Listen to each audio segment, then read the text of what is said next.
Sí, haga cuenta que hay un link de transmisión y nos van a dar aparte el video de la charla para transmitirla en las plataformas. Pero ahorita quién está conectado. Ahorita no yo no tengo esa información, pero desde aquí mandan un link para ver en línea. Ellos mandan un link y la gente que quiera la ve en línea. Pero ¿cómo saben los que quieren verlo?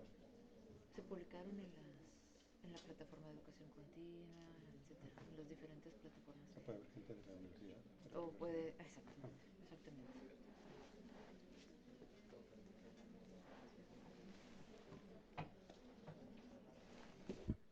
Buenos días, vamos a dar inicio a este gran round.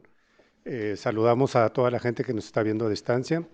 Creo que vamos a tener manera de intercomunicarnos con ellos al final, por si hay preguntas, ¿verdad? Veremos eso. Y bueno, quisiera en este momento presentarles a la ya muy conocida por todos ustedes, la dueña de la tercera parte del Departamento de Medicina Interna, la doctora Mara Cecilia Olivo Gutiérrez, aunque tuve la oportunidad de conocer como pasante, estuvo con nosotros en el CIFTIR, un excelente desempeño, y bueno, pues su trabajo lo ha llevado hasta donde está ahorita. Ella nos va a hablar de los nuevos enfoques en el tratamiento de la enfermedad renal diabética. Doctora Olivo, por favor. Gracias, doctor. Muy buenos días, muchas gracias por la invitación, en especial al doctor Adrián Rendón y a la doctora Mónica Sánchez. Vamos a dar inicio a este tema que realmente consideramos de gran relevancia en el sentido de lo que representa la enfermedad renal diabética como tal. Comenzando, pues bueno, definitivamente tener en consideración que la enfermedad renal crónica es una entidad clínica secundaria a múltiples etiologías. Es silente en etapas tempranas, tiene un curso progresivo, constituye un problema de salud pública, no solo por el diagnóstico como tal, sino por la necesidad de llegar a terapia dialítica, diálisis, hemodiálisis o bien trasplante renal. Y algo bien importante es que hasta el 94% de los pacientes con enfermedad renal crónica temprana desconoce su diagnóstico. De tal forma que mundialmente se conoce que existen aproximadamente 537 millones de pacientes que tienen diabetes, de los cuales el 95% de ellos son diabetes tipo 2, el 5% diabéticos tipo 1, y tienen alto riesgo estos pacientes de desarrollar enfermedad renal crónica. El 10% de estos pacientes pueden llegar a progresar a enfermedad renal terminal y hasta el 90% de ellos tienen un alto grado de morbimortalidad cardiovascular. Entonces, tener en consideración que un paciente diabético, hipertenso y que tiene antecedente una enfermedad renal crónica tiene alto riesgo de muerte cardiovascular. ¿Cómo estamos en México? En México existen 14.5 millones de personas con enfermedad renal crónica hasta el 2017. Es la 9ª causa de muerte en pacientes arriba de 55 años y definitivamente, hablando específicamente del problema de salud pública que tenemos, pues esto conlleva un costo de 61,000 pesos mexicanos al mes del tratamiento referente a enfermedad renal crónica o a un evento renal mayor.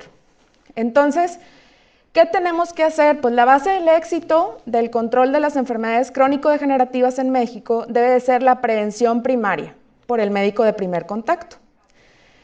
No nos vayamos tan lejos. En el hospital universitario tenemos actualmente 180 pacientes en nuestro programa de hemodiálisis, siendo la diabetes e hipertensión las principales causas de enfermedad renal crónica. Entonces, es un número bastante considerable y muy preocupante. Por tal motivo, es por esto el enfoque de la prevención de la enfermedad renal crónica en el paciente diabético. Pero exactamente, ¿cuáles son los mecanismos de daño renal en el paciente diabético? Es muy importante tener en consideración que lo principal que existe al momento que el paciente es diabético es que hay de primera instancia una hiperfiltración. ¿Por qué?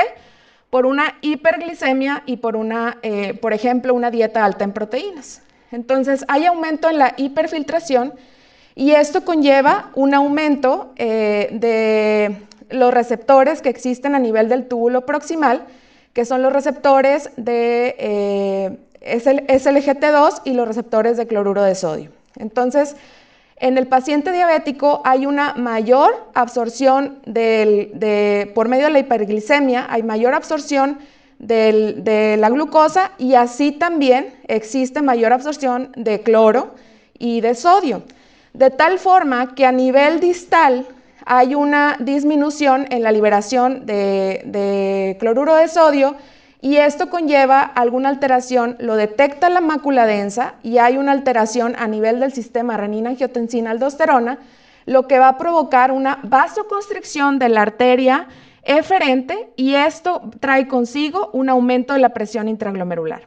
Entonces, definitivamente la hiperglicemia es el principal, digamos, dato pivote que provoca todo este cambio hemodinámico a nivel del glomérulo y que conlleva una alteración bastante importante. Pero es bien importante conocer que existen 3 mecanismos principales de daño a nivel renal en un paciente diabético. ¿Cuáles son estos? Pues mecanismos metabólicos, hemodinámicos, inflamatorios y de fibrosis. Entonces, dentro de los mecanismos metabólicos, pues hay un aumento en la secreción de reactantes de fase aguda, hay aumento en los productos de glicolación, que trae consigo alteraciones y aumento en los factores inflamatorios, principalmente factor de necrosis tubular alfa, interleucina 1, interleucina 16, entre otros. Así también hay factores hemodinámicos, como ya les comenté, hay unas alteraciones en el sistema renina-angiotensina-aldosterona que conlleva a la producción de factores fibróticos que finalmente conllevan a la progresión de la enfermedad renal crónica. Entre ellos, por ejemplo, el factor de necrosis transformador beta, fibronectina, colágeno, entre otros. Y definitivamente otro enfoque importante es la inflamación y fibrosis. Esto definitivamente tiene mucho que ver con la activación de los receptores de mineralocorticoides que traen consigo alteración importante a nivel renal, ocasionado principalmente un efecto inflamatorio, proinflamatorio y fibrótico a su vez. Esto conlleva definitivamente a glomerulosclerosis y una inflamación tubulointersticial y fibrosis importante. ¿Qué es lo que ocurre a nivel del glomérulo en el paciente con enfermedad renal diabética? Ahora es el nuevo término que emplean según las guías CADIGO 2022-2023. Definitivamente lo más importante es que, bueno, si bien es cierto, aquí tenemos lo que vienen siendo los procesos podálicos, que son estos que vemos aquí. Lo que sucede en la enfermedad renal diabética es que existe una fusión de los mismos, hay un engrosamiento de la membrana basal, que es la que estamos aquí viendo en verde, y hay una expansión de la matriz mesangial. Esos son los cambios principales que existen a nivel histológico en la enfermedad renal diabética. Tener en consideración, como ya les comenté, la importancia de que un paciente con enfermedad renal crónica y diabetes, tiene hasta 6 veces mayor riesgo de una enfermedad cardiovascular. De tal forma que teniendo en cuenta los factores principales o los mecanismos de daño renal en el paciente diabético, existen los factores hemodinámicos, que bien ya lo comentamos, son relacionados a una hipertensión, a un aumento de la presión intraglomerular elevada, el control metabólico, que vienen relacionado a un mal control glicémico, inflamación y fibrosis. Esto conlleva a un daño glomerular marcado por proteinuria, lesión tubular, flujo sanguíneo renal reducido y lesión renal. Así también existe daño vascular, enfocado principalmente en remodelación vascular, disfunción endotelial, aumento de la rigidez vascular, daño cardíaco, sí, definitivamente el daño cardíaco va muy en relación con la enfermedad renal crónica, causando una hipertrofia miocárdica, remodelación o fibrosis ventricular, reducción del flujo sanguíneo coronario, isquemia, infarto y lesión miocárdica. Y en esta imagen vemos cómo los factores asociados a la progresión de la enfermedad renal crónica, específicamente sedentarismo, obesidad, mala dieta, tabaquismo o dislipidemia, llevan a un paciente a un descontrol glicémico importante con alto riesgo cardiovascular, insuficiencia cardíaca y enfermedad renal crónica.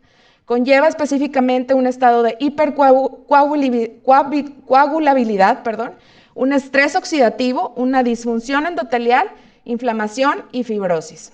Entonces, esto conlleva un dato muy importante que tenemos como dato clínico y que muchas veces pasamos por alto, y esto es la microalbuminuria, ¿sí? Que en su, como efecto adverso tiene o provoca aterosclerosis subclínica. ¿Cuál es la historia natural de la enfermedad renal crónica en pacientes diabéticos? Definitivamente en el momento que se hace el diagnóstico, pues bueno, existe hiperglicemia. Y esto conlleva en los primeros años a daño celular, enfocado principalmente en expansión de la matriz mesangial, glomerulosclerosis, fibrosis tubulointersticial e inflamación ya después de 10 a 15 años de hacer el diagnóstico. Pero algo muy importante es que en las primeras etapas de la enfermedad renal puede haber microalbuminuria, y es ahí donde nosotros podemos implementar medidas preventivas para evitar la progresión de la enfermedad renal como tal. Conocer que existen 4 fenotipos de enfermedad renal crónica diabética. ¿Cuáles son estos? El primero y el clásico es el paciente que tiene enfermedad renal crónica, donde hay un aumento de la proteinuria, que generalmente es una macroalbuminuria, y progresa definitivamente a enfermedad renal crónica terminal. El siguiente fenotipo no tan común es es más común que los otros dos, pero es regresión de albuminuria. ¿Ya qué nos referimos con regresión de albuminuria? Es que implementando todos los enfoques terapéuticos que existen en la actualidad, hay una posibilidad de que una vez que el paciente tiene macroalbuminuria, pueda regresar esa albuminuria de tal forma que no llegue a enfermedad renal crónica terminal. Existe otro fenotipo que no es tan común, en donde hay una disminución de la tasa de filtrado glomerular, y este habitualmente progresa rápidamente a enfermedad renal crónica terminal. Y el menos común todavía es aquel paciente que es diabético con una alteración donde no hay proteinuria, no hay albuminuria, y difícilmente este tipo de pacientes llega a enfermedad renal crónica terminal. Entonces, es importante conocer que la importancia de la medición de albuminuria en el paciente con enfermedad renal crónica es tan importante, puesto que se puede llegar a presentar mucho antes de la disminución de la tasa de filtrado glomerular. Entonces, incluso podemos tener una tasa de filtrado glomerular arriba de 60 mililitros por minuto y ya tener microalbuminuria. ¿Qué tenemos que hacer? ¿Cuáles son las estrategias que nos dicen las guías? Actualmente existe ya un consenso entre ADA, en las guías de ADA y las guías KDIGO del 2023, donde habitualmente se sugiere que se valore al paciente si es diabético tipo 1, al menos 5 años después del diagnóstico. El paciente tipo 2, cada año después del diagnóstico, aunque las guías KDIGO nos dicen que si el paciente tiene factores de riesgo importantes, pudiéramos hacer un seguimiento mucho más frecuente. Entonces, ¿cómo lo vamos a evaluar? Bien sencillo, realmente lo único que necesitamos es medir la tasa de filtrado glomerular y saber si el paciente tiene creatinina urinaria, ¿verdad? La relación albúmina-creatinina, que es lo que determina si existe o no micro o macroalbuminuria. Una vez identificado esto, hay que confirmar el diagnóstico. Y si es así, definitivamente hay que establecer los tratamientos adecuados para evitar la progresión de la enfermedad renal crónica. ¿Cómo hacemos el diagnóstico? Si existe una relación ratio albúmina-creatinina mayor de 30 miligramos por gramo o una disminución de la tasa de filtrado glomerular menos de 60 mililitros por minuto, o bien una alteración ya que marque como daño renal. ¿Qué nos dicen las guías KDIGO? Las guías KDIGO, definitivamente, como bien lo comentamos, es definir la tasa de filtrado glomerular, valorar el ratio albúmina-creatinina, y si esto está presente y lo confirmamos, entonces hacemos el diagnóstico de enfermedad renal crónica.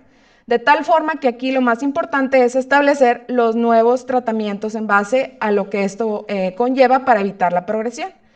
Si no existe esto, es decir, si es menos de 3 meses la presentación clínica, podemos definir que posiblemente pueda existir una lesión renal aguda. De tal forma que en ese sentido tenemos que dar seguimiento, pero no hacemos ahí el diagnóstico de enfermedad renal crónica. Y si no tiene una tasa de filtrado glomerular menos de 60 y tampoco tiene microalbuminuria, solamente es dar vigilancia y valorarlo posteriormente. De tal forma que sabiendo esto, debemos de conocer cuáles son las metas de tratamiento de la enfermedad renal diabética. Definitivamente estas están dirigidas a la renoprotección y la prevención o tratamiento de las complicaciones, incluyendo la morbimortalidad cardiovascular, por lo antes mencionado. Y el objetivo incluye mejorar los desenlaces de los pacientes, además de los indicadores de laboratorio. Entonces, ¿qué implica renoprotección? Es preservación de la estructura renal, efecto antiproteinúrico, atenuación de la declinación de la tasa de filtrado glomerular y retraso en la progresión a enfermedad renal crónica terminal y las complicaciones asociadas. Entonces, hasta este momento, ¿qué herramientas tenemos para el manejo terapéutico de la enfermedad renal diabética? En las guías KDIGO del 2017 había definitivamente pues lo que era dieta como metas importantes, dieta y ejercicio, control glicémico óptimo, control de la hipertensión arterial, control de lípidos, suspensión de tabaquismo y el uso de inhibidores del sistema renina-angiotensina-aldosterona. Sin embargo, en estos últimos 40 años existen múltiples terapias para disminuir la progresión de la enfermedad renal diabética y esto ha ido evolucionando constantemente. De tal forma que desde 1980, cuando no existía ninguna terapia específica para enfermedad renal crónica, hasta ahora 2023, que vienen unos múltiples de terapias emergentes enfocadas en la disminución de la progresión de la enfermedad renal crónica. Entonces, hablando específicamente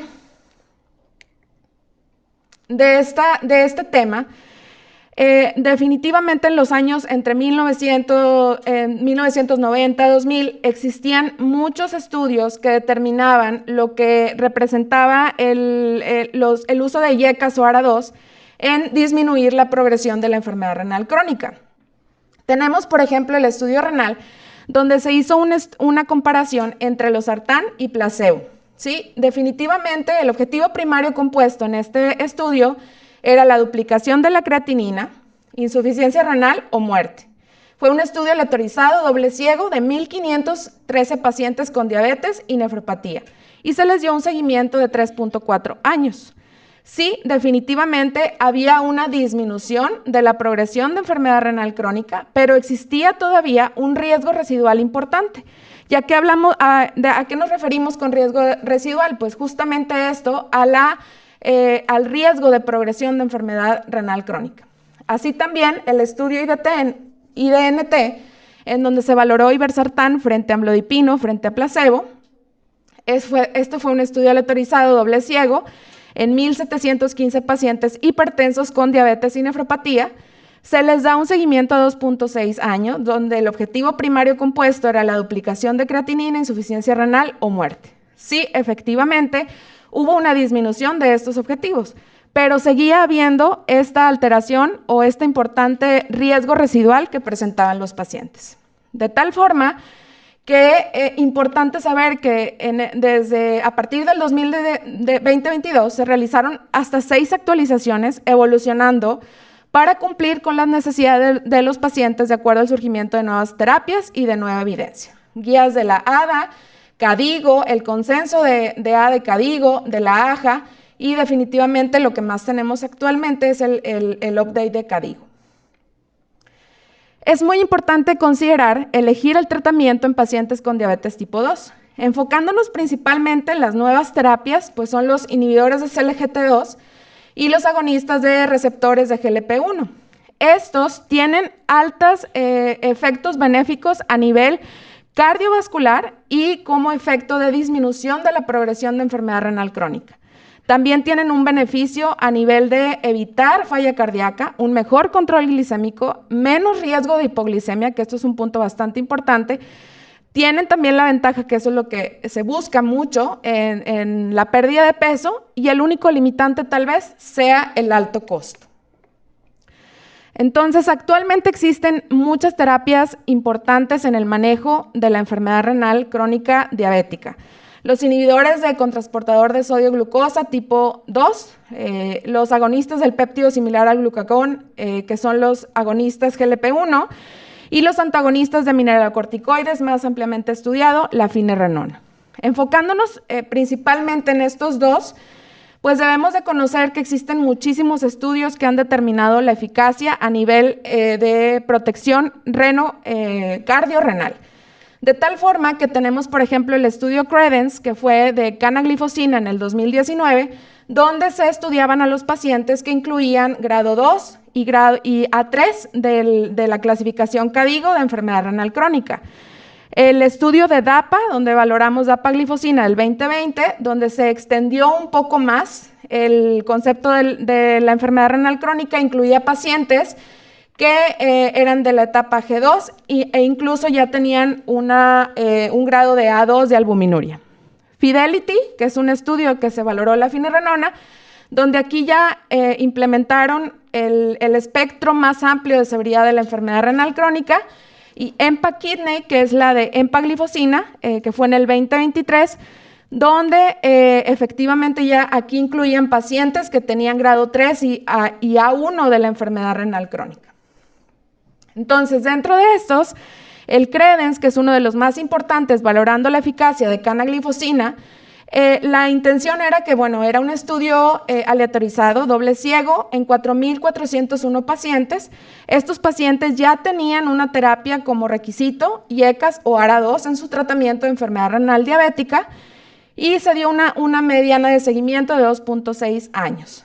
Si bien es cierto, la canaglifosina tuvo una disminución en el riesgo de presentar insuficiencia renal, duplicación de la creatinina o muerte por enfermedad renal o cardiovascular, hasta el 11.1 de los pacientes desarrollaron insuficiencia renal y experimentaron duplicación de la creatinina. O sea, existía nuevamente este riesgo residual del cual les hablo, a pesar del efecto renal protector que tenían.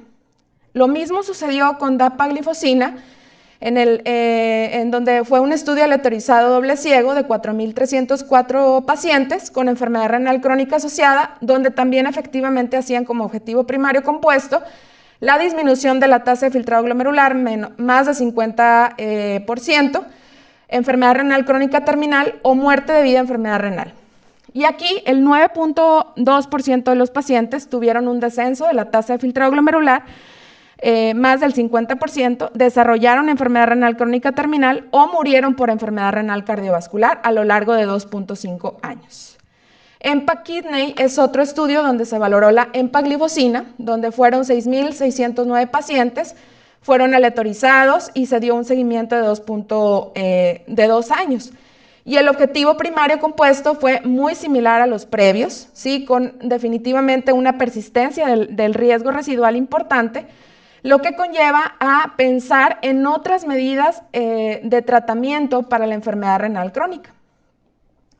Hablando específicamente de los inhibidores de CLGT2, ¿cuál es el efecto principal a nivel de la nefrona? Y definitivamente lo que se enfoca aquí es que ya vimos el mecanismo fisiopatológico de la diabetes, donde hay una hiperfiltración, hay aumento de los receptores en el túbulo proximal, pero el efecto principal de los inhibidores de la CLGT2, como su nombre lo indica, bloquean los receptores del túbulo proximal, lo que va a disminuir la absorción de glucosa, y esto conlleva a que a nivel distal no haya ese desequilibrio entre el sodio y el cloro.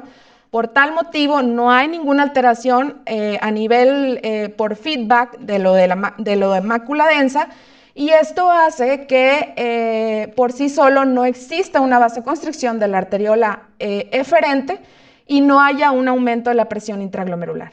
Entonces, realmente el enfoque que esto conlleva es que hay una natriuresis, hay diuresis, hay una reestructuración del feedback túbulo-glomerular, como les mencionaba, hay una disminución de la hipertensión glomerular, hay un aumento distal en la liberación de cloruro de sodio, y esto definitivamente a nivel cardíaco pues tiene una disminución del estrés ventricular, un aumento de la liberación de oxígeno y esto conlleva a una mejoría del control de la presión, aumento de cetonas, disminución de la resistencia a la insulina, disminución del volumen plasmático, entre otros.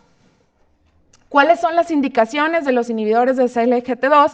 Que esto es lo que a nosotros nos importa muchísimo para poder saber a qué tipo de pacientes podemos indicárselos. Definitivamente hay que considerar para los pacientes que tienen enfermedad renal crónica con cualquiera de las siguientes. Que tenga una tasa de filtrado glomerular menos de 20 con o sin diabetes, como es la empaglifosina y la dapaglifosina, o una enfermedad renal crónica mayor de 30 mililitros por minuto, una tasa de filtrado glomerular más de 30 mililitros por minuto con diabetes y albuminuria.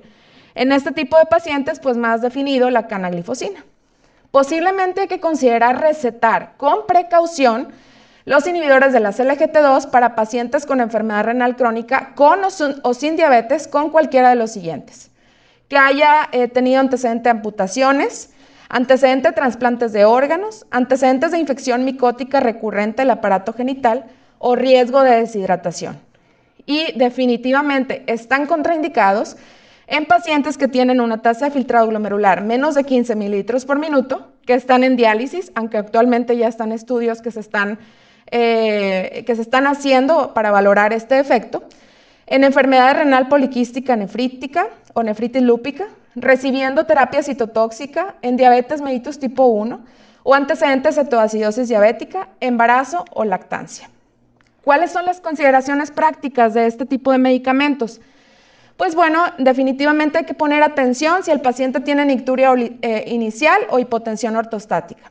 Hay que ver si el paciente tiene datos de hipovolemia y deshidratación, porque entonces aquí, si el paciente está con diuréticos, hay que ajustarlos y bien mejorar la hidratación. Si el paciente tiene antecedente de cetoacidosis eulocémica, el riesgo es bajo. Para el desarrollo de cetoacidosis diabética generalmente deben existir otros factores predisponentes.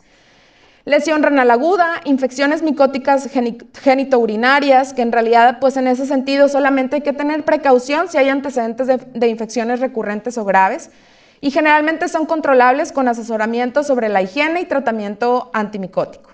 Infecciones urinarias, que en los ensayos clínicos grandes no se registra mayor riesgo de infecciones urinarias. Eso también es una duda que siempre existe dentro de nuestro servicio.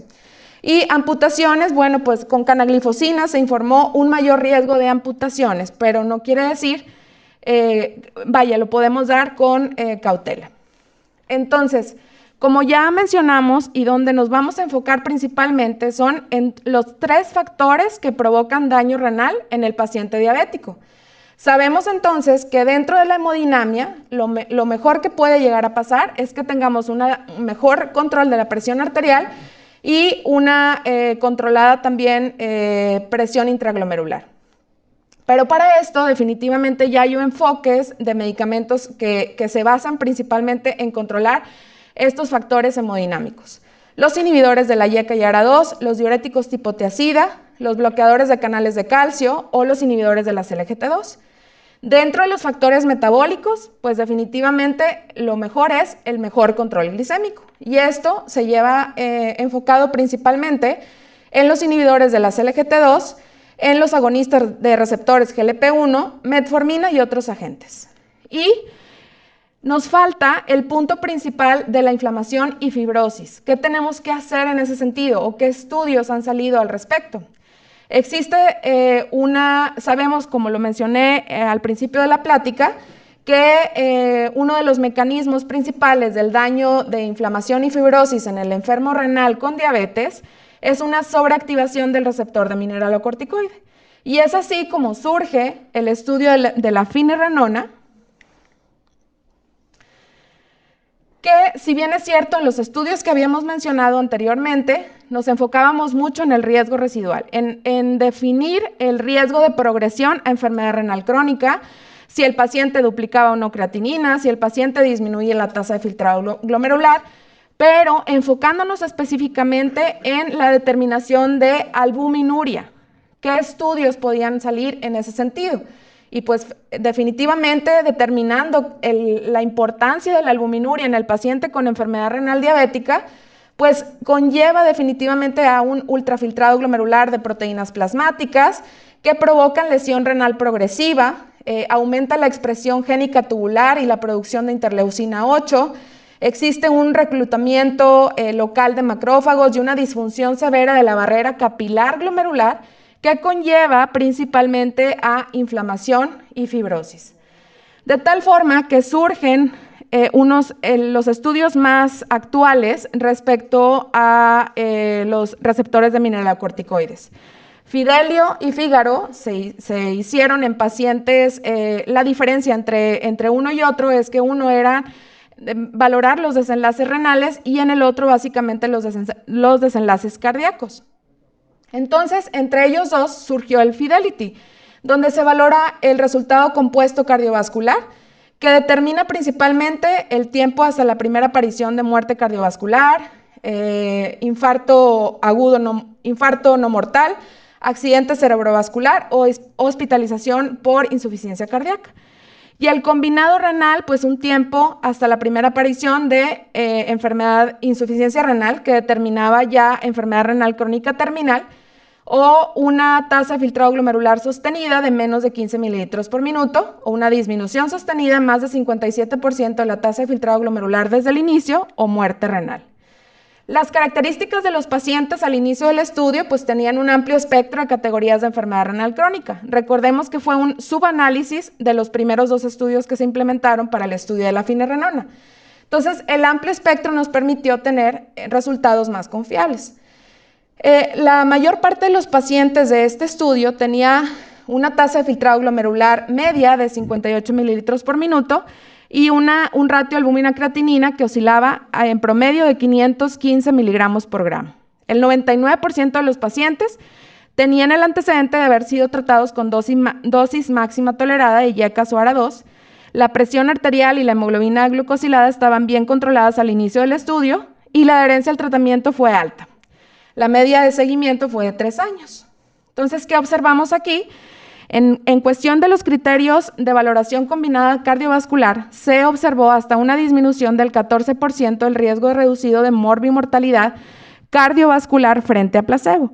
Y dentro de los criterios de valoración combinado renal, que ya los mencionamos anteriormente, hay una disminución del riesgo reducido de progresión de enfermedad renal crónica. Así también una disminución significativa de la albuminuria. Hasta en el 32% de los pacientes la reducción de la albuminuria fue presente en los primeros 4 meses del tratamiento y esto continuó y persistió hasta el término del estudio. Así también, al reducir la albuminuria, finerenona redujo significativamente el riesgo de presentar desenlaces renales. Hasta el 23% de los pacientes tuvieron una reducción del riesgo de insuficiencia renal, una disminución sostenida de más del 57% de la tasa de filtrado glomerular estimada o muerte renal. ¿Cuál es el perfil de seguridad dentro de lo que se menciona en este estudio? Pues bueno, una ventaja importante es que tenemos una mejoría en el control de la presión arterial sistólica. En el estudio, comparado con placebo, finerenona demostró tener una disminución de 3 a 4 milímetros de mercurio comparado con placebo. Y claro está que nos preocupa mucho el efecto adverso, que es la hipercalemia. Sin embargo, hasta el 14% de los pacientes con finerenona presentaron hipercalemia. El 6.9% presentó hipercalemia comparado que fue placebo. Sin embargo, la suspensión de este medicamento fue en una cantidad mínima de pacientes, no significativa.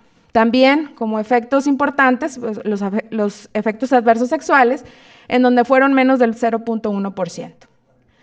De tal forma que definitivamente este estudio es el mayor análisis de estudios cardiorrenales de pacientes con enfermedad renal crónica y diabetes hasta la fecha.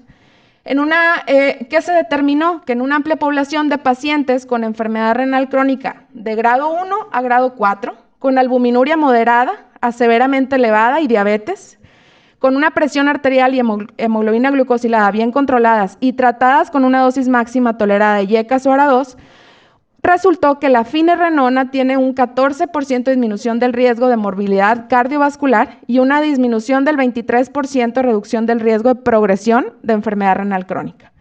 De tal forma que la finerenona es una opción de tratamiento eficaz para la protección cardiovascular y renal en pacientes desde grado 1 a grado 2 de enfermedad, a grado 4, de enfermedad renal crónica y diabetes. ¿Cómo es que actúa la finerenona? Sabemos que el efecto principal pues, es que cuando hay una hiperglicemia, hay alta carga de sal, estrés oxidativo, existen niveles elevados de ligandos que habitualmente son de aldosterona, cortisol y receptores. Hay una sobreactivación de los receptores de mineralocorticoides que van a contribuir a la inflamación y la fibrosis y a la retención de sodio en la enfermedad renal, en la enfermedad cardiorrenal. Entonces, lo que hace la finerenona es bloquear estos receptores de tal forma que produce menores riesgos de progresión de enfermedad renal crónica y eventos cardiovasculares.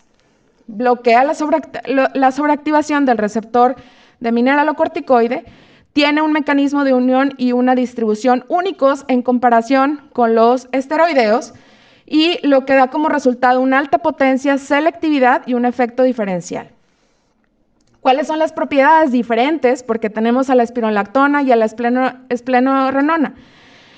Las diferencias, bueno, es que en cuanto a las propiedades estructurales es mucho más voluminosa, tiene una potencia mucho más alta para los receptores de mineralocorticoides y tiene una selectividad para los mismos.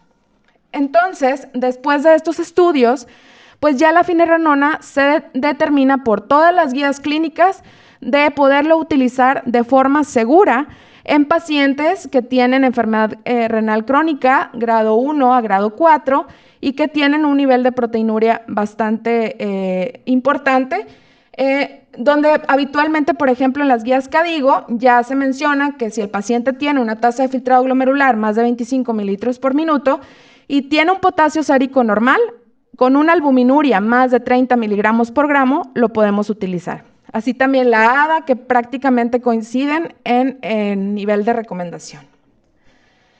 Está indicado precisamente para retrasar la progresión de la enfermedad renal, reducir el riesgo cardiovascular como muerte cardiovascular, infarto de miocardio no letal, accidente cerebrovascular no letal y hospitalizaciones en pacientes con insuficiencia cardíaca. ¿Cómo lo podemos dar? Pues definitivamente lo primero que tenemos que hacer es la medición de los niveles séricos de potasio y de la tasa de filtrado glomerular. Si el potasio sérico es menos de 5 milimoles por litro y la tasa de filtrado glomerular es mayor de 25 mililitros por minuto, podemos iniciar la administración de finerenona. La dosis inicial, si la tasa es menor de 60 mililitros por minuto, puede ser 10 miligramos al día. Pero podemos aumentarla si no vemos el resultado esperado y siempre y cuando también la tasa de filtrado glomerular sea mayor de 60 mililitros por minuto. Pero si el paciente durante su seguimiento tiene una tasa de filtrado glomerular más baja, podemos continuar el tratamiento con cierta regularidad, tomando en consideración el seguimiento estrecho que le estemos dando. Claro está que, bueno, tenemos que ajustar las dosis. Lo que más preocupa a los cardiólogos y nefrólogos, bueno, a los nefrólogos no tanto, pero es el potasio. Entonces, definitivamente, bueno, si el potasio lo tenemos abajo de 4.8, podemos incrementar la dosis hasta 20 miligramos por día. Si está entre 4.8 y 5.5, mantener la dosis actual. Y si está mayor de 5.5, hay que suspender el tratamiento. Pero lo podemos reiniciar cuando tengamos un potasio sérico normal. Y definitivamente lo que sí es muy importante determinar es que si la tasa de filtrado glomerular disminuye más de 15 mililitros por minuto, pues debe de suspenderse el tratamiento. Y ahora bien, ¿qué nos dicen las guías KDIGO y qué nos dicen las guías ADA? Actualmente, como les mencioné, existe ya un consenso de esto y definitivamente lo más importante es el estilo de vida. Mejorar los hábitos dietéticos, actividad física, suspender el tabaquismo y el manejo del control del peso. Ya en las guías actuales se maneja como primera línea el uso de inhibidores de CLGT2, así como también metformina. pero si con el inhibidor de SGLT2 tenemos un control glicémico adecuado, no es necesario agregar la metformina. De tal forma que si ya teniendo estas dos primeras líneas de tratamiento no vemos un control glicémico adecuado, podemos dar agonistas de receptores de GLP-1 y definitivamente estar monitorizando los niveles de glucosa. Así también sabemos que en el paciente con enfermedad renal diabética se dan ya los medicamentos IECAS o ARA2 para prevenir la proteinuria. Y si están ya a dosis tope y el paciente persiste con una macroalbuminuria o proteinuria importante, podemos iniciar ya la finerenona. Entonces, en las últimas guías, evidentemente, ya tenemos a la finerenona como una oportunidad para disminuir la progresión de enfermedad renal crónica. Así también, bueno, sabemos que podemos dar las estatinas en pacientes que tienen alto riesgo cardiovascular. Y definitivamente también tomar en consideración que cuando iniciamos los IECAS o los ARA2, pues hay que estar monitorizando el potasio cada 2 a 4 semanas habitualmente. Si hay hipercalemia, pues hay que checar, revisar si tenemos medicamentos que pudieran estar asociados a esta alteración. Y si el potasio está normal, pues puede haber una disminución de la creatinina. Y si existe un aumento, pues también dar vigilancia en ese sentido. Si hay un aumento de la creatinina importante, hay que determinar si existen datos que nos hablen de una lesión renal aguda concomitante o si hay una alteración en depresión de volumen principalmente, o se están utilizando AINES, diuréticos, entre otros. El UpToDate nos dice en el 2023 justamente lo antes mencionado, ¿verdad? Hay que siempre buscar enfermedades o factores de riesgo multifactoriales, como es el control de la diabetes, el control de la presión, control de lípidos y mejoría en el estilo de vida. Definitivamente, si el paciente tiene por vías repetidas de alteraciones a nivel del ratio albúmina-creatinina mayor de 300 miligramos por gramo o en un spot de orina mayor de 500, hay que preguntarnos siempre si el paciente está recibiendo ya inhibidores del sistema renina-angiotensina-aldosterona. Si es así, entonces tenemos que valorar que si el paciente sigue con una proteinuria importante y ya está recibiendo la dosis tope de IECAS o ARA2, podemos intensificarlo el tratamiento añadiendo definitivamente la finerenona como una opción, siempre y cuando el paciente sea diabético. Si el paciente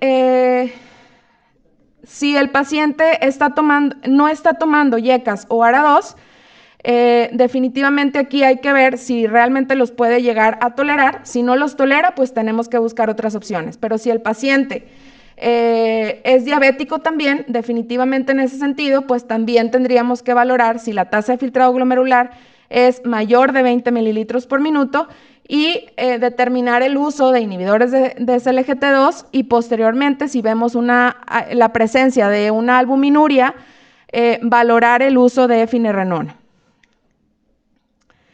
Y por último, definitivamente, bueno, pues el ajuste de las dosis de los medicamentos, hay que tener mucha consideración y mucha precaución en esto. Seguramente nosotros, tanto en medicina interna como en nefrología, pues solemos darlos muy frecuentemente, de tal forma que definitivamente, por ejemplo, en cuanto a la metformina, se puede dar de forma segura en pacientes que tienen una tasa de filtrado glomerular de 30 a 44 mililitros por minuto. Realmente aquí lo que nos dicen las guías es que menos de 30 mililitros por minuto está contraindicada. La insulina, ajuste de dosis, habitualmente cuando el paciente tiene enfermedad renal crónica avanzada, disminuimos a más del 30 o 50% la dosis requerida. Los inhibidores de la SGLT2, tenemos la canaglifosina, dapaglifosina, empaglifosina. Podríamos darlo de forma segura en pacientes en grado 3 de la enfermedad renal crónica y con precaución en pacientes que tienen grado 4 y definitivamente pues ya cuando el paciente tiene grado 5 de la enfermedad renal crónica está contraindicado. Los receptores agonistas de GLP-1, la ventaja que tienen es que habitualmente no se suelen ajustar a dosis o no están contraindicados. salvo, por ejemplo, exenatide, que tenemos que tener precaución al iniciar la dosis. Y los de PP4 también, que pues definitivamente también tenemos la ventaja de que se ajustan, pero no están contraindicados, y estos, a diferencia de los previos, se pueden dar en todas las etapas o grados de la enfermedad renal crónica. Sin duda alguna, la diabetes y la enfermedad renal crónica son una complicación que representan una carga global significativa. Existe una necesidad no cubierta sustancial de todos los pacientes con diabetes tipo 2 y enfermedad renal crónica que están en mayor riesgo de progresión de su enfermedad renal y de efectos cardiovasculares. Los pacientes diagnosticados con enfermedad renal crónica secundaria a diabetes tienen un mayor riesgo de mortalidad cardiovascular, reduciendo su expectativa de vida. Por lo tanto, es necesario un diagnóstico como una intervención terapéutica temprana. Y los beneficios, sin duda alguna, que los comentamos, de realizar el reato, el bumina-creatinina en orina y la detección temprana permitirá disminuir la muerte por causas cardiovasculares, de llegar a diálisis o disminuir los costos en los diferentes sistemas de salud. Definitivamente, los medicamentos que actualmente empleamos representan mucha importancia en la disminución de la progresión de la enfermedad renal crónica. Tenemos la limitante, como bien lo comenté, el precio, ¿verdad? El costo es importante, pero podemos de alguna forma verlo como una inversión para evitar que el paciente llegue a enfermedad renal crónica terminal con terapia dialítica. Muchísimas gracias.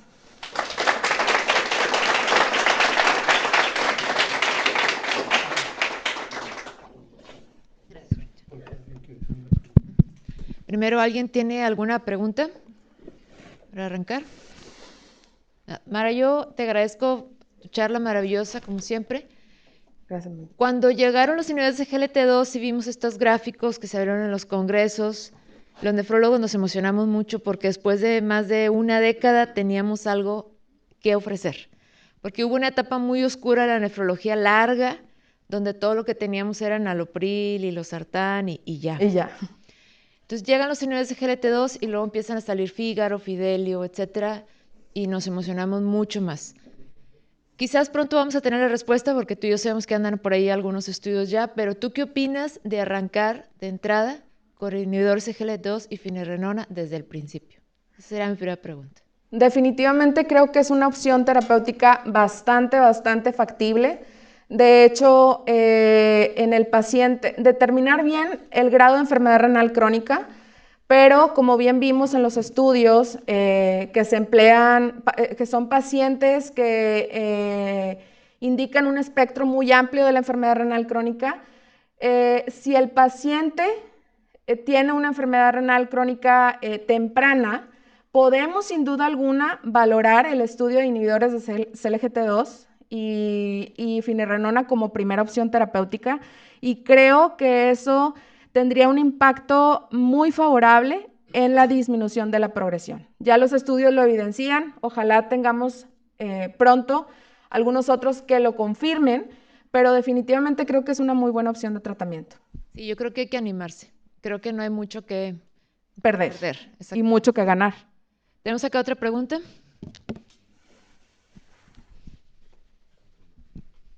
Muchas gracias por la clase, doctora. Una pregunta. En pacientes que están recibiendo finerenona mencionó que tenemos que monitorizar el potasio cada 2 a 4 semanas.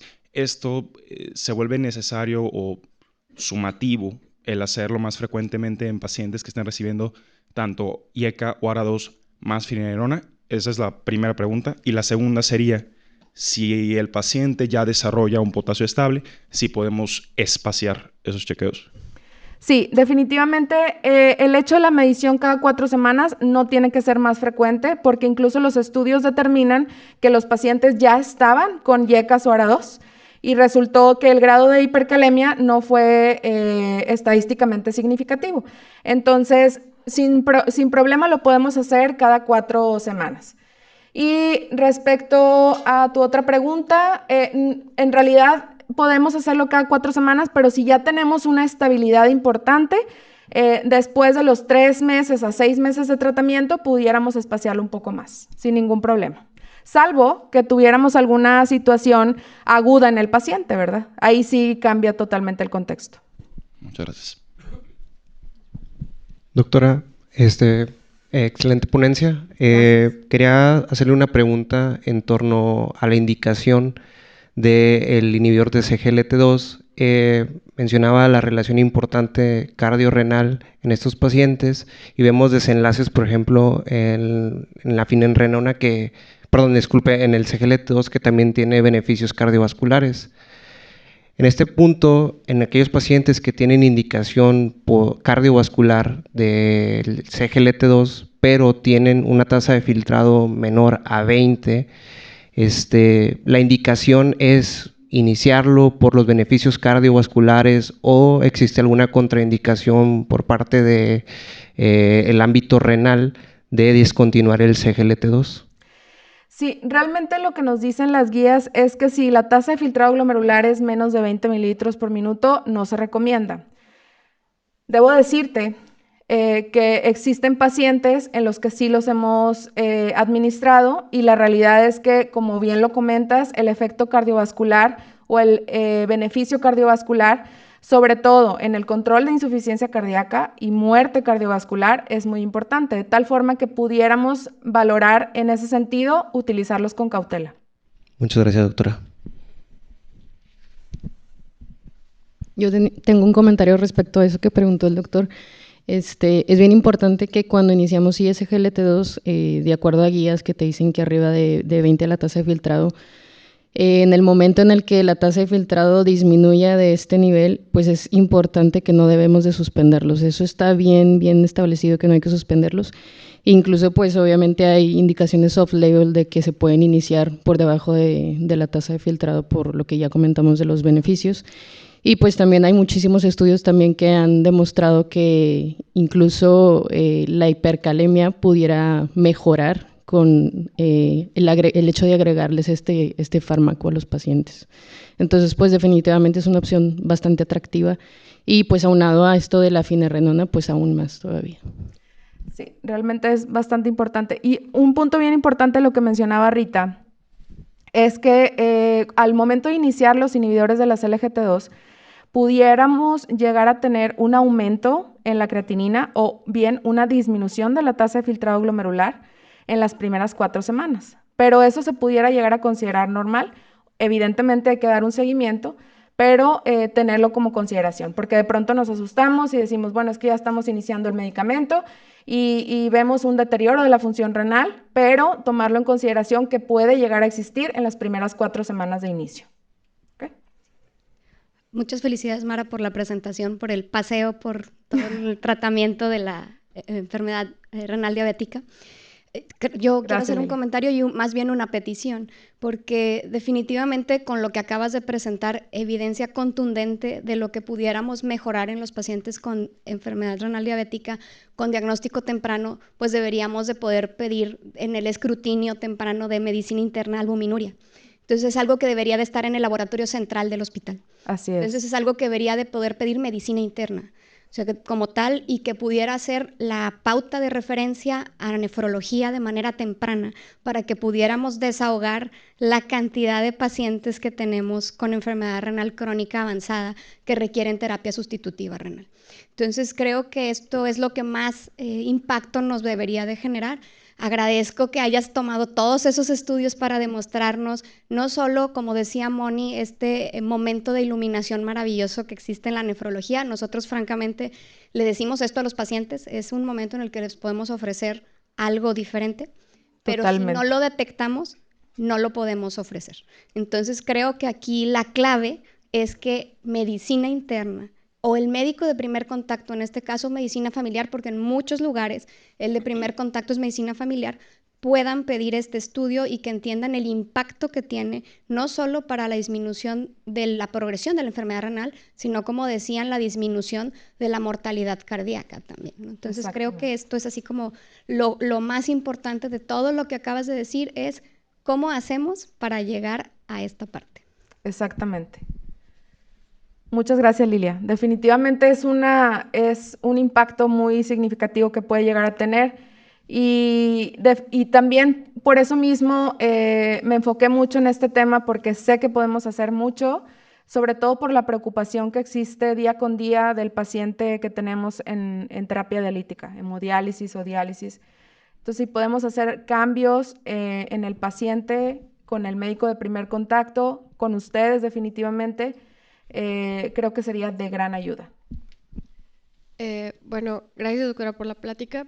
Con respecto a una de las preguntas que se hicieron acerca de la hipercalemia, creo que uno de los comentarios también relevantes es que en este tipo de pacientes, ya que se habló de disminuir la progresión de la enfermedad por el impacto que tiene no nada más en la calidad de vida del paciente, sino todas las complicaciones implicadas, el paciente que tenga hipercalemia no tiene contraindicación de que dejemos medicamentos, tanto los inhibidores del RAS o la finirenona. Es el estar vigilando, precisamente como comentó la doctora, es quitarlos en etapas agudas, eso es una agudización de la enfermedad renal crónica, pero no tienen indicación de que se retire el medicamento, sino las recomendaciones actuales es que dejes todo el manejo necesario para bajar la hipercalemia sin suspender ese tipo de tratamientos por el impacto que tiene en la progresión.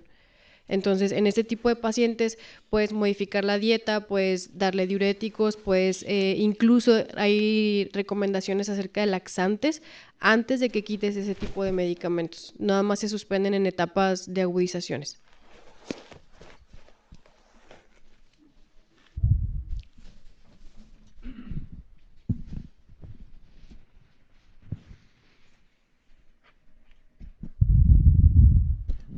Doctora Mara, muchas felicidades. Bueno, gracias, doctor. Excelente presentación, gracias por esto. Pues ya los comentarios que han hecho los colegas, los médicos, pues han sido muy acertados en todos los aspectos. Yo nada más quiero reforzar que nosotros acá en el ámbito de medicina interna, pues tenemos que ser los difusores de estos conocimientos nuevos y como bien lo dijeron, la nefrología ha avanzado en los últimos 30 años. Desde que yo era residente allá en el 81, imagínense. Y a mí me ha tocado esta evolución maravillosa de la nefrología. Y ustedes ahorita están recibiendo estos conocimientos, tienen que ser los difusores a nivel de medicina familiar, en urgencias y más adelante. Así de que, pues, gracias por estar. Y yo, Mara, para cerrar esta ronda de charlas, yo te pregunto, bueno, ¿acá hay otra pregunta? Es una pregunta es más de un contexto social. Primero, muchísimas gracias por esta presentación. Gracias. Es algo de las cosas que vemos pues, muy comúnmente. ¿Tenemos alguna idea de cuándo estos medicamentos serán más accesibles para nuestra población? Porque ahorita es difícil recetarlos porque pues, a veces no los pueden comprar. Puedes decir que el lunes están más baratos en las similares, pero sé que tiene que ver con el patente. Y hay varios medicamentos que iniciaron muy, muy caros, como por ejemplo el ibuprofeno fue uno de ellos y ahorita lo encontramos en 40 pesos. ¿Tenemos alguna idea de cuándo podrá suceder eso? Realmente es difícil saberlo, pero lo que sí les puedo decir es que en México la finirenona es muchísimo más económico que en Estados Unidos, por mucho. ¿Por qué? Situaciones administrativas que desconocemos, pero sin duda entendemos nuestra población, entendemos el contexto de nuestros pacientes, pero no es un costo en donde sea inaccesible totalmente. Y actualmente existen muchas formas de poder ayudar al paciente en ese sentido y creo que pudiéramos valorarlo, ¿verdad? Pero decir un tiempo de que vaya a costar, no sé, tal vez como la metformina, ¿verdad? Tal vez al inicio también costaba mucho más de lo que ahora. Ojalá sucediera, pero depende mucho también de qué tanto los usemos. Entonces, por eso la importancia y el enfoque que estamos dando en esta plática para poder llegar a ese punto. Me voy a permitir dar un comentario. Si para ustedes los nefrólogos esto ha avanzado mucho, imagínense para un simple neumólogo como yo. Pues esto luego me das un repaso porque me quedé como en la quinta diapositiva. Yo quisiera retomar algunos puntos que son importantes a propósito que yo creo que han sido en relación al tema, pero que son conceptos atrás que sirven para todo. Si me permites usar una diapositiva muy bonita, sí, claro, donde doctor. pones la gráfica, donde pones los riesgos, cómo lo disminuyes y donde queda el riesgo residual, Sí. cualquiera de ellas.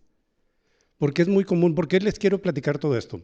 En los ensayos clínicos, que ustedes cada vez más van a participar en eso, en leerlos, en entenderlos, la mayor parte en la actualidad, desafortunadamente, los hace la industria farmacéutica.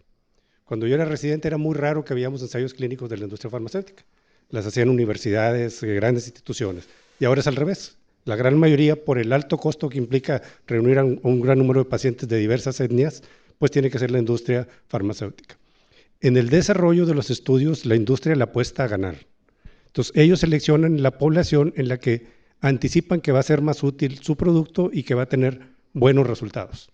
Casi siempre nos informan de los que le salieron bien, no de los que le salieron mal. Entonces, lo que ya estamos viendo publicado tiene un sesgo en cuanto a la manera como se planeó. Entonces, cuando nosotros queremos adoptar los resultados, tenemos que ver muy bien en qué población se hizo y cómo se hizo, y si aplicaría en el paciente que tengo enfrente. Una manera muy simple es, bueno, ¿cuáles fueron los criterios de inclusión y exclusión para este estudio? El paciente que está enfrente, pues no hubiera entrado a ese estudio. Y en términos generales, en neumo, es 1 de cada 5 pacientes que evaluamos para un ensayo clínico que puede entrar. Y fui muy optimista.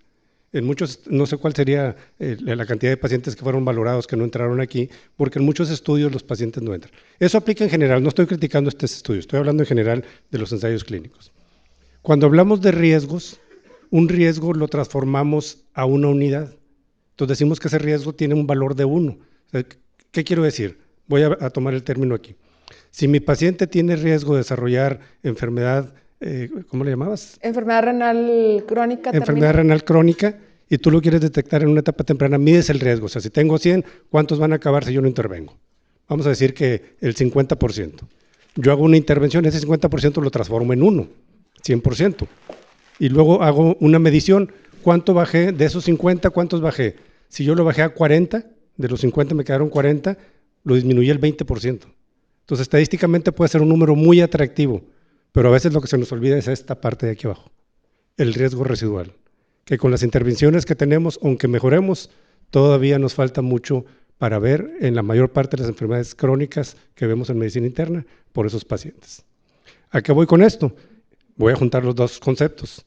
El diseño del estudio fue tratando de que me saliera bien, me salió bien, pero no logré todo lo que quiero para mi paciente, para el que tengo enfrente. Y era lo que preguntaban hace rato, lo que decía Moni, ¿por qué no empezar desde acá? Intervención temprana. ¿Por qué esperarme a que ya estén en riesgo los pacientes para hacer una intervención? Eso, en la historia de la medicina interna, casi siempre ocurre. El primer diseño es para ganar y luego le voy buscando dónde más lo puedo usar y voy bajando. Y como podrán ver ustedes, hay muchas cosas que hacemos en la práctica, que ahorita lo dijeron fuera off-label, o sea, sin que esté documentado, sin que esté la patente avalada para ese uso, y luego que a final de cuentas viene apareciendo en las guías en recomendación de expertos, y los expertos recomiendan hacer cosas que no vienen documentadas. Y a final de cuentas, pues cada uno es experto en su campo. Entonces tengan mucho cuidado en cómo analizan los conceptos, no los tomen como tal, así como vienen publicados, sino traten de adecuarlos de la mejor manera a sus pacientes. Gracias. Muchas gracias y felicidades. Gracias, doctor.